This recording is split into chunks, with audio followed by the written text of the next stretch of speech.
요한계시록 19장 11절에서 21절 말씀.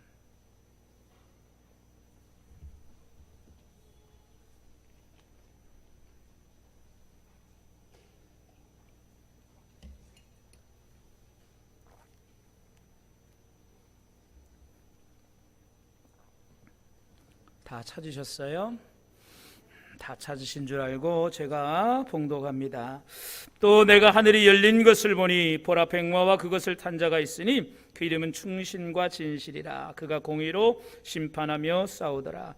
그 눈은 불꽃 같고 그 머리에는 많은 관들이 있고 또 이름 쓴 것 하나가 있으니 자기밖에 아는 자가 없고 또 그 피가 피 뿌린 옷을 입었는데 그 이름은 하나님의 말씀이라 칭하더라. 하늘에 있는 군대들이 시고 깨끗한 세마포 옷을 입고 백마를 타고 그를 따르더라. 그의 입에서 예리한 검이 나오니 그것으로 만국을 치겠고 친히 그들을 철장으로 다스리며 또 친히 하나님 곧 전능하신 이의 맹렬한 진노의 포도주 틀을 밟겠고 그 옷과 그 다리에 이름을 쓴 것이 있으니 만왕의 왕이요 만주의 주라 하였더라. 또 내가 보니 한 천사가 태양 안에 서서 공중에 나는 모든 새를 향하여 큰 음성으로 외쳐 이르되 와서 하나님의 큰 잔치에 모여 왕들의 살과 장군들의 살과 장사들의 살과 말들과 그것을 탄 자들의 살과 자유인들이나 종들이나 작은 자나 큰 자나 모든 자의 살을 먹으라 하더라. 또 내가 보매 그 짐승과 땅의 임금들과 그들의 군대들이 모여 그 말탄 자와 그의 군대와 더불어 전쟁을 일으키다가 짐승이 잡히고 그 앞에서 표적을 행하던 거짓 선지자도 함께 잡혔으니 이는 짐승의 표를 받고 그의 우상에게 경배하던 자들을 표적으로 미혹하던 자라. 이 둘이 산채로 유황 불 붙는 못에 던져지고 그 나머지는 말탄 자의 입으로부터 나오는 검의 죽음에 모든 새가 그들의 살로 배불리더라. 아멘. 할렐루야. 오늘도 거룩한 주일 아침 주의 전에 오르신 여러분들 가운데 하나님의 크신 은혜가 함께 하시기를 주님의 이름으로 간절히 축원합니다. 주위에 계신 분들과 함께 인사 나눕니다. 사랑합니다. 축복합니다. 감사합니다. 여러분, 사랑하며 사는 그런 삶이 돼야 됩니다. 우리가 살면 얼마나 살겠어요, 그죠?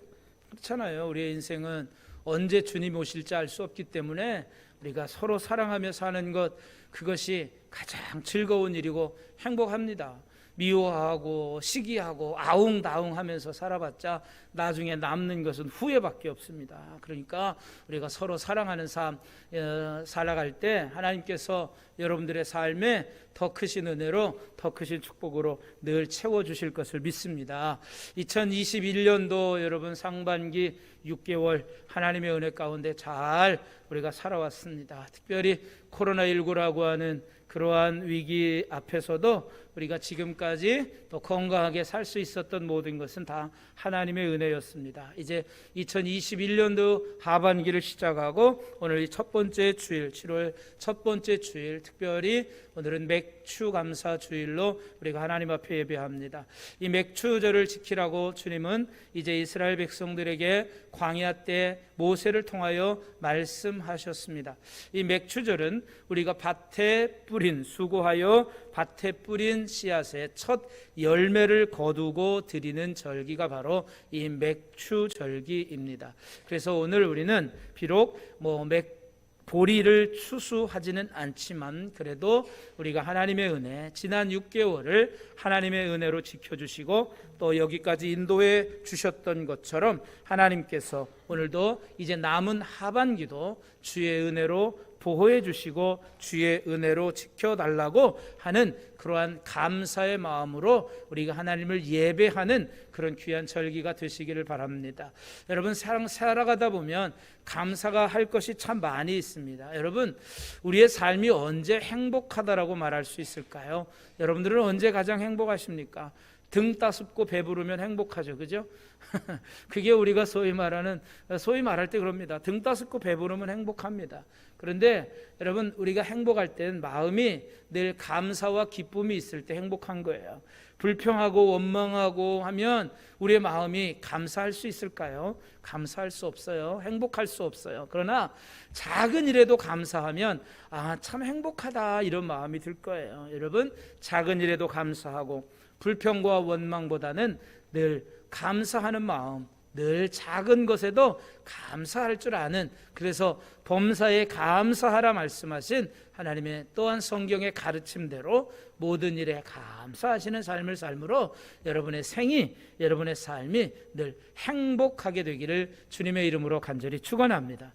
또 여러분, 우리가 행복한 이유 중에 이유가 또 하나 있습니다. 우리는 왜 행복할 수 있을까요? 우리는 왜 감사할 수 있을까요? 우리는 왜 기뻐할 수 있을까요? 우리는 이 세상에서의 삶으로 끝나는 것이 아니라 우리에게는 하나님께서 예비하여 주신 저 하늘나라의 새로운 삶이 보장되어져 있기 때문에 우리는 행복하고 감사합니다.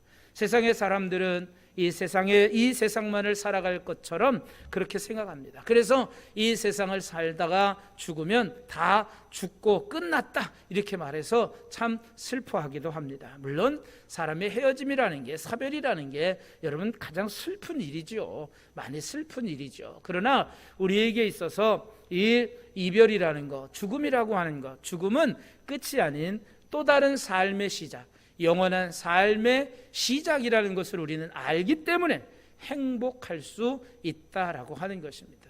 그래서 많은 사람들은 끝을 알 수 없기 때문에 죽음 이후의 삶이 불안한 거예요. 그러니까 죽음도 불안하고 정말 살아가는 하루하루가 불안한 거예요. 그러나 여러분, 우리에게 놓여진 저 하나님 나라가 우리에게 예비되어져 있다는 것을 알고 천국 소망을 가진 자들은 행복할 수 있습니다. 이것이 성도들이 갖게 되는 그러한 행복의 이유인 것입니다. 또한 계시록은 그런 행복을 갖지 못하는 자들에게 그런 행복함을 주기 위한, 그런 행복을 찾기 위하여 우리에게 말씀해 주고 있는 말씀입니다.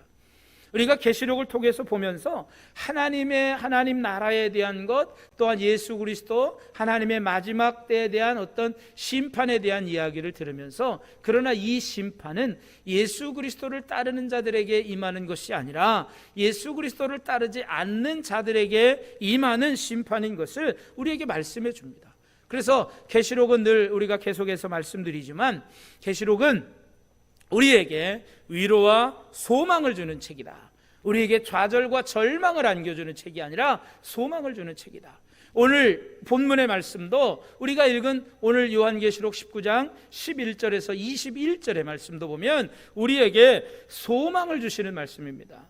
예수님 편에 서 있는 자들에게는 구원이 보장되어 있지만, 그렇지 않은 예수님을 대적하고 하나님을 대적하는 그러한 세상의 사탄, 원수, 마귀는 마지막 때에 심판을 받게 되고 그들이 포도주 틀에서 밟히는 것처럼 완전히 진멸되고 꺼지지 않는 유황 불못에 산채로 던져지는 그러한 심판의 날이 그들에게 임한다는 거예요. 반대로 우리 예수님을 믿는 자들에게는 지난 시간에 우리가 살펴보았던 것처럼 어린 양의 혼인잔치에 들어가게 된다, 이 말씀을 우리에게 해주고 있습니다.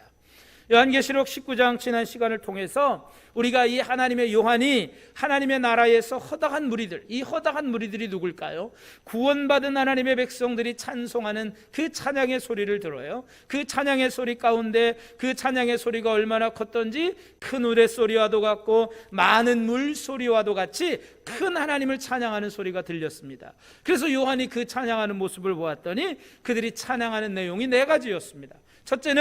첫째 할렐루야 외치며 찬양하는 것은 우리를 구원하시는 하나님, 구원의 하나님을 찬양합니다. 그리고 하나님의 심판은 공의로우십니다. 하나님의 심판, 또 하나님이 또한 그 심판 가운데서도 우리를 구원해 주시는 그 구원의 하나님을 찬송했습니다. 두 번째 그들이 할렐루야 외쳤던 것은 그 하나님이 구원하실 때 하나님을 믿지 않는, 또 하나님을 대적하는 자들은 그들이 유황불못에 떨어져 세세토록 연기가 올라가더라, 이렇게 말합니다. 세세토록이란 말은 영원한 것이죠. 그래서 하나님은 심판하시는 하나님을 그들이 찬송하게 되는 것이다. 세 번째, 하나님의 보좌 앞에서 24 장로들과 또 그 모든 그 하나님의 그 또한 그 24 장로들이 하나님의 보좌 앞에서 하나님께 엎드려 경배하며 찬양할 때 아멘 할렐루야 찬송했습니다. 아멘 할렐루야, 우리가 자주 사용하는 단어들입니다.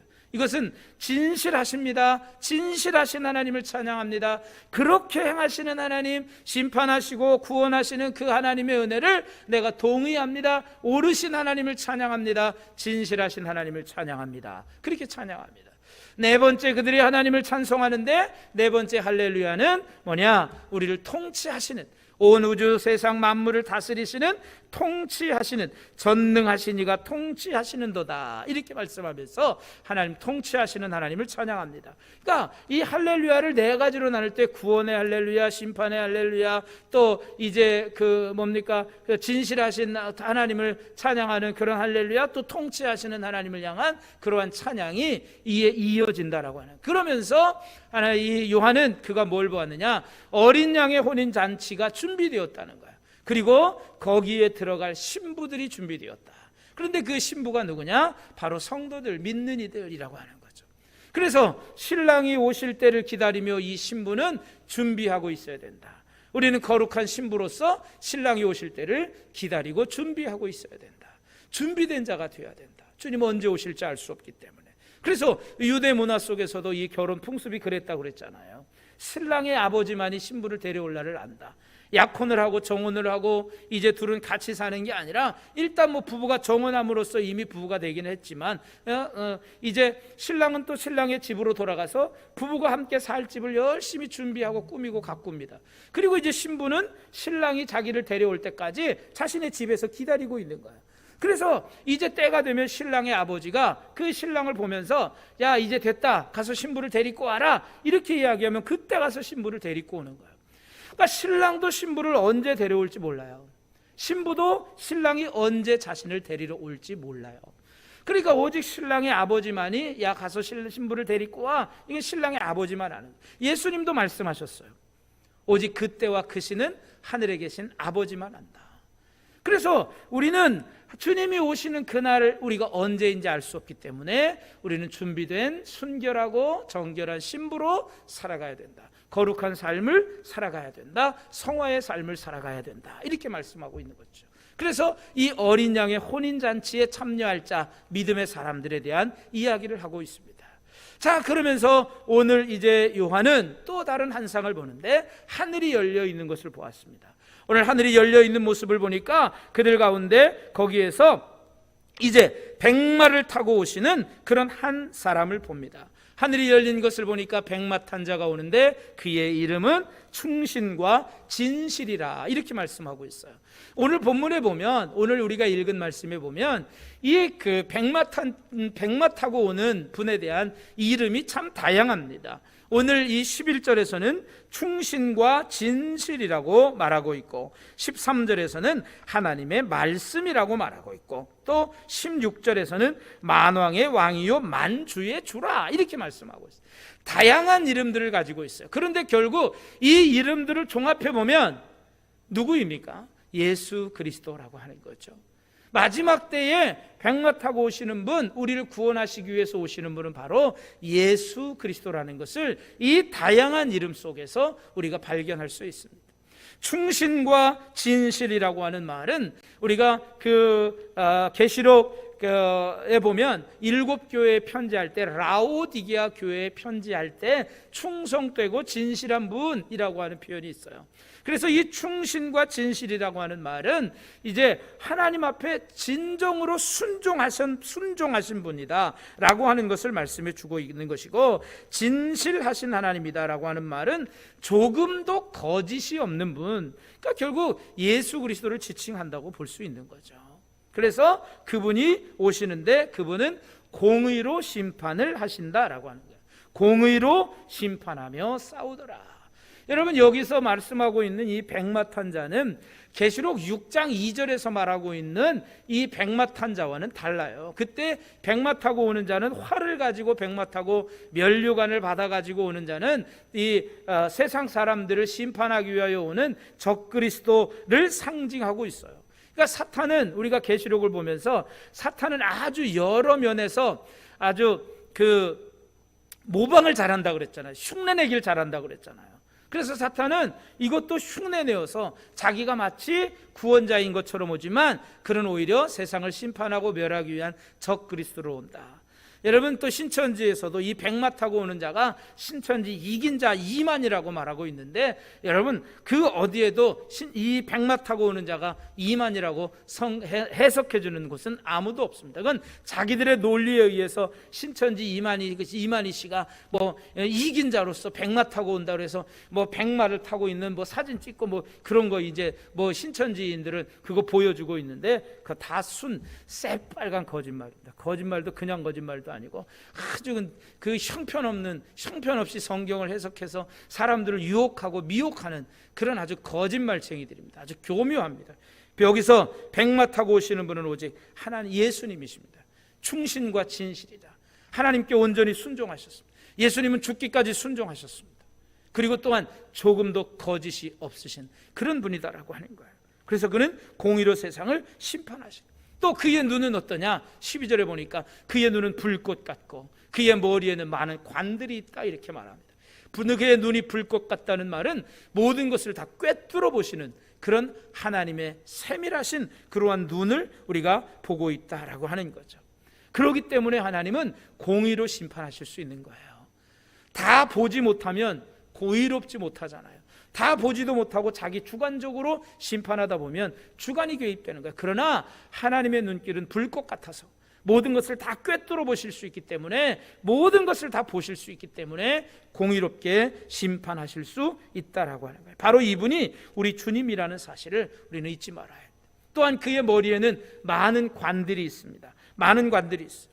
예수 그리스도가 만왕의 왕이신 것을 상징하고 있는 거예요. 그래서 만왕의 왕, 만주의 주라고 하는 표현이 있는 것처럼 머리에 많은 관들이 있다. 이것은 만왕의 왕이심을, 또한 사단의 세력을 이기시고 승리하신 승리자로 이 땅에 오시는 예수님을 상징하고 있는 거예요. 그래서 이 세상의 모든 통치자들을 다 꺾으시고 다 이기시고 오직 왕으로 이 땅에 오시는 분, 바로 예수 그리스도를 상징하는 것이 머리에 많은 관이 있다는 것입니다.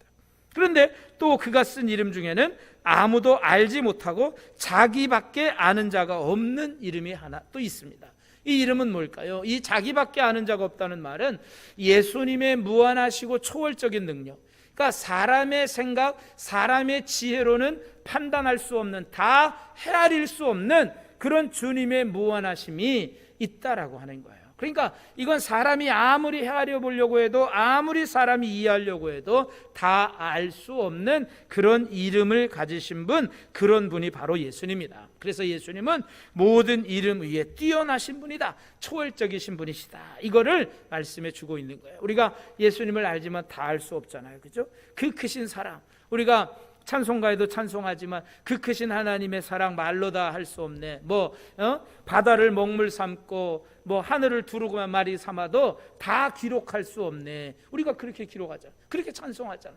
정말 다 할 수 없는 거예요. 우리가 가진 언어로, 우리가 가진 말로 다 표현할 수 없는 거잖아요. 그런 하나님, 그래서 자기밖에 아는 자가 없다라고 말합니다. 그는 또 백마 타고 오시는 예수님이 보니까 피 뿌린 옷을 입었다, 이렇게 말씀하고 있어요. 왜 피가 뿌려진 옷을 입었을까? 두 가지로 볼 수 있겠죠. 피 뿌린 옷, 여기는 뭐 한 가지는 예수님께서 십자가에서 우리를 위해 흘리신 피가 뿌려진 옷이라 이렇게 생각할 수도 있겠지만, 여기서 의미하는 이 피 뿌려진 옷이라고 하는 말은 백마 타고 심판자로 정복자로 승리자로 오시는 예수님께서 대적들을 다 물리치셔서 대적들로부터 튀어진 그 피가 자기의 옷에 묻었다는 거예요. 그래서 15절에 보면 하나님께서, 예수님께서 세상을 심판하시는 그 심판의 도구들이 있는데, 그게 뭐냐면 검과 철장과 포도주 틀입니다.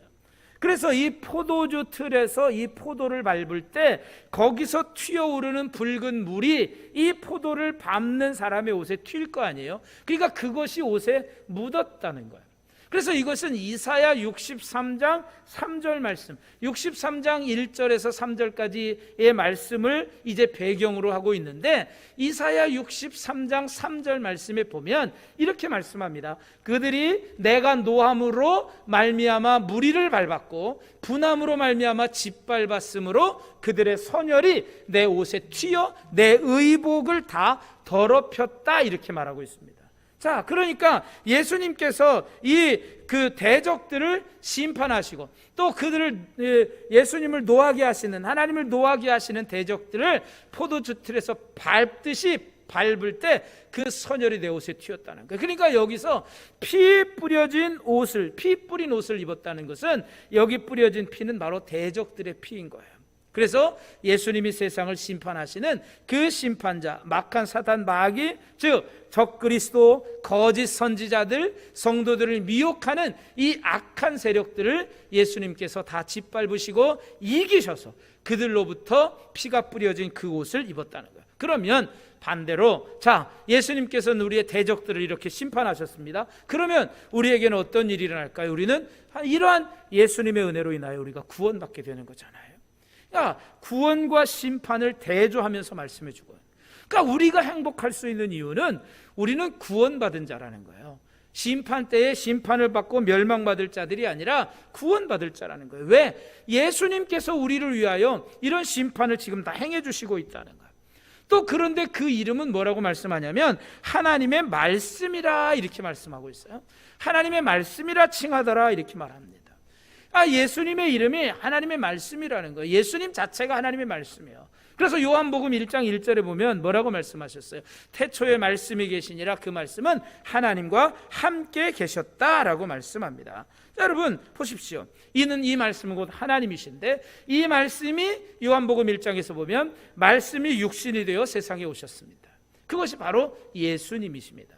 그러니까 이 말씀이라고 하는 것 자체도 보면 예수님이라는 거죠. 그러니까 이 모든 이름들이 전부 다 한 사람을 지향하고 있는 거예요. 한 사람을 가리키고 있는 거예요. 그게 누구냐? 예수님. 그러니까 백마 타고 오시는 분은 바로 예수님인데, 승리자로 이 세상을 정복하고 다스리는 자로 이 땅에 오신다라고 말씀해 주고 있다라고 하는 것입니다. 자, 그러면서 사도 요한은 이제 그런 광경을 보면서, 이제 이런 심판의 모습들을 보면서 사도 요한은 또 다른 반대의 장면을 하나 봅니다. 14절 말씀해 보십시오. 수많은 무리들이, 허다한 무리들이 이제 시고 깨끗한 세마포 옷을 입고는 이 백마 탄 자를 따르더라, 이렇게 말씀하고 있어요. 여러분, 백마 탄 자 예수님을 따르고 있다. 그러면 시고 깨끗한 세마포 옷을 입은 사람들은 누굴까? 하늘에 있는 군대, 시고 깨끗한 세마포 옷을 입은 사람들은 누굴까요? 바로 오늘 우리 성도들을 말하고 있는 겁니다. 물론 1차적으로는 하늘에 있는 군대들은 하늘에 있는 어떤 천상의 존재들, 천사라고 말씀할 수도 있겠지만, 1차적으로는 천사들로 구성되어진 그런 하늘의 군대라고 말할 수 있겠지만, 승리한 교회와 성도들을 의미하고 있다는 거예요. 왜냐? 시고 깨끗한 세마포 옷은 제사장의 옷을 상징하고 있고요, 또한 그리스도의 보혈로 깨끗이 씻어서 시게 되어진 그런 구원받은 성도, 구원받은 백성이 입을 옷이 바로 이 시고 깨끗한 세마포 옷이기 때문에 그렇습니다. 그러니까 흰옷을 입은 자들 역시 구원받은 하나님의 백성들이라는 거예요. 그러니까 이 요한이 볼 때 시고 깨끗한 세마포 옷을 입은 구원받은 하나님의 백성들이 예수님을 따라가더라는 거예요. 한쪽 부류는 예수님께서 포도주 틀에서 밟아서 그 선혈이 튀도록 완전히 진멸하는 그러한 모습, 또 한쪽 편에서는 예수님을 따라가는 시고 깨끗한 세마포 옷을 입은 구원받은 하나님의 백성들이 예수님을 따라가는 너무나도 대조적인 모습을 보고 있는 거죠. 오늘 우리는 여기서 생각할 것은 오늘 나는 어느 편에 있느냐라고 하는 것입니다.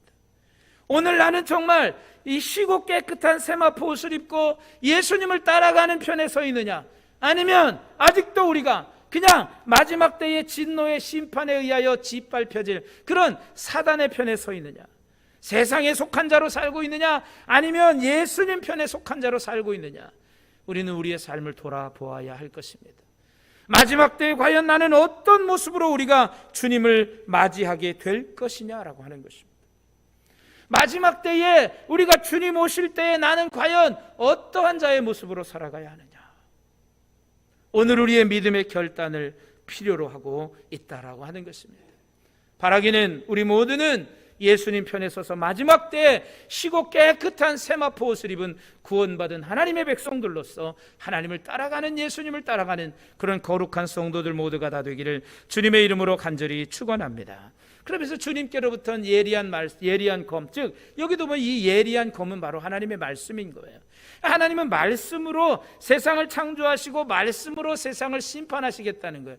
말씀이 기준이 되는 거예요.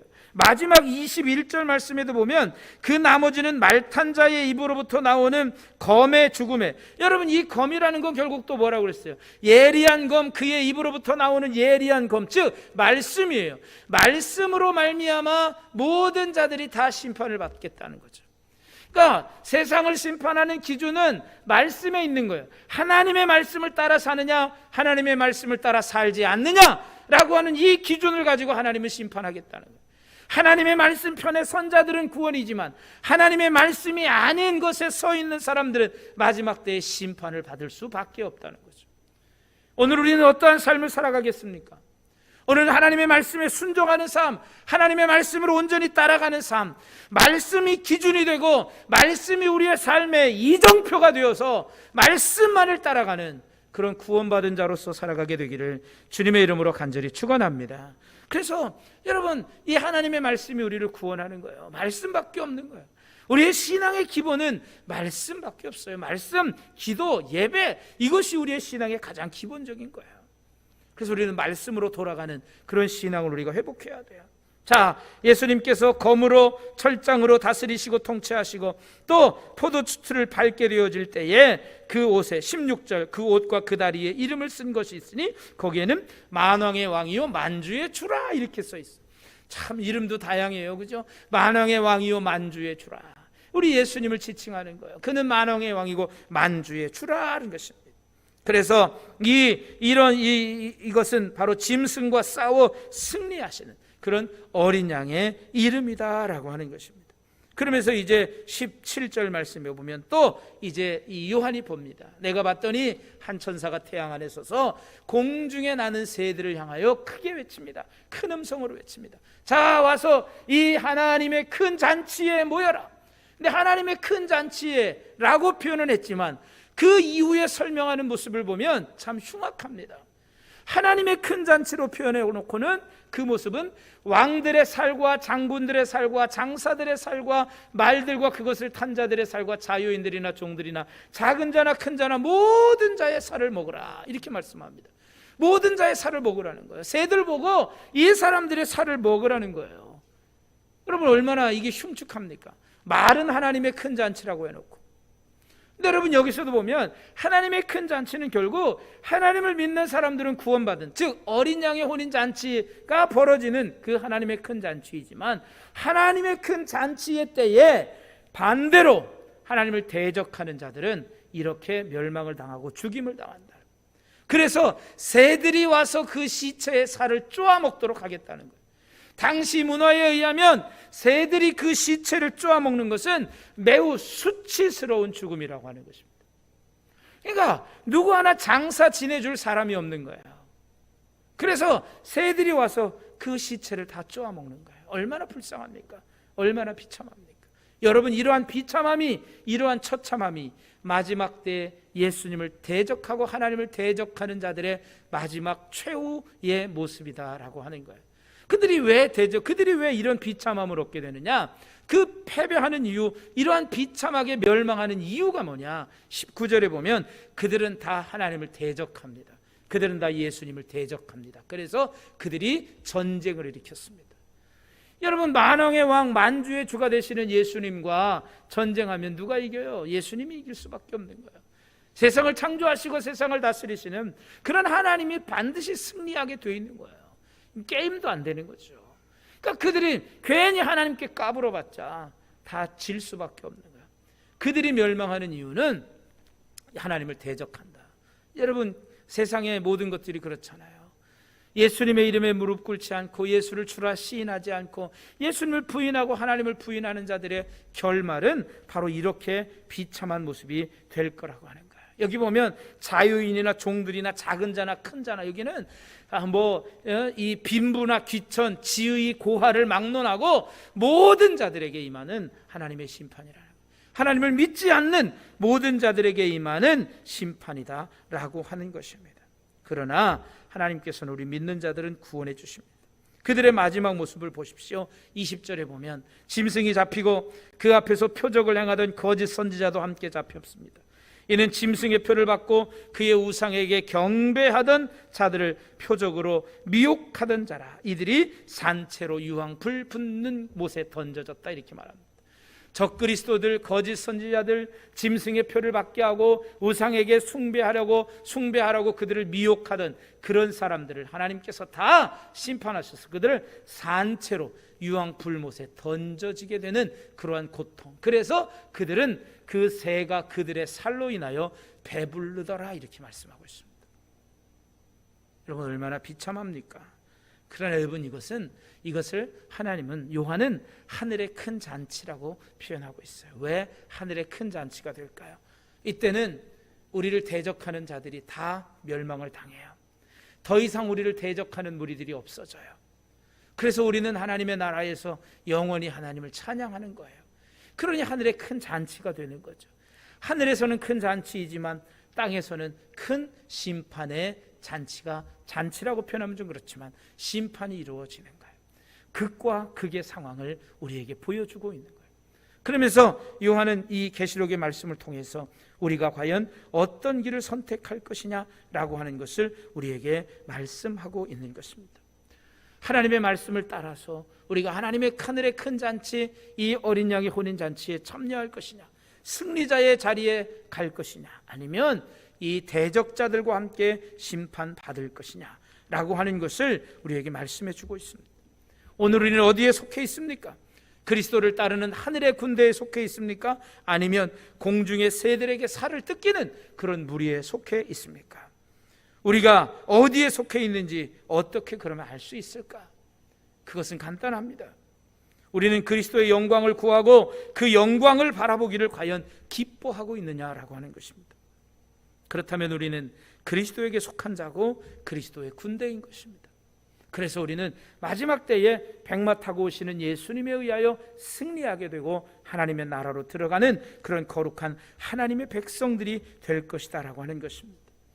예수님을 통한 마지막 이 승리의 순간이, 예수님이 다시 이 땅에 오시는 재림의 순간, 재림을 통한 승리의 순간이 우리에게 존재한다는 것은 축복이고, 또한 이 사실을 믿을 수가 있다는 것도 또한 축복입니다.